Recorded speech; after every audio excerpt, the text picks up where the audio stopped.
পড়ে যাচ্ছি কিন্তু ঠাকুর দেখা বন্ধ হবে না। এটা হচ্ছে কালী পুজোর প্রথম দিন যখন আমি ঘুরতে যাই। আর প্রথম দিন গেছিলাম আমি হচ্ছে রানাঘাট ক্যাম্পের ওই দিকটা।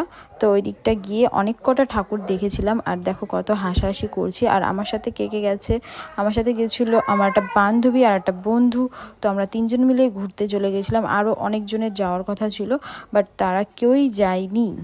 সেই যে দুর্গাপূজা থেকে ঘোরা শুরু করেছি, মানে ঠাকুর দেখা, এই বছরের প্রথম আমি এত ঠাকুর দেখেছি, এত প্যান্ডেল দেখেছি। আর সত্যি বলতে এই বছরে আমি প্রথম এতটা মজা করেছি, এতটা আনন্দ করেছি। আর প্রত্যেকটা ঠাকুর কিন্তু খুব সুন্দর হয়েছে, আর প্রত্যেকটা প্যান্ডেল খুব সুন্দর হয়েছে। তো প্রথম দিনে রানাঘাটেই কিন্তু আমরা ঠাকুরটা দেখেছিলাম। আর তোমরা একটা জিনিস লক্ষ্য করেছো তো, যে আমরা দুজন সেম সেম ড্রেস পরেছি। আর সত্যি বলতে আমাদের দুজনের অনেক কটা ড্রেস আছে যেটা সেম সেম আছে। পরবর্তী ভিডিওতে তোমরা কিন্তু দেখতে পারবে এরকম আমাদের দুজনের সেম সেম লুক। সো বন্ধুরা, ভিডিওটা দেখো, পাশে থেকো, লাইক করো, শেয়ার করো।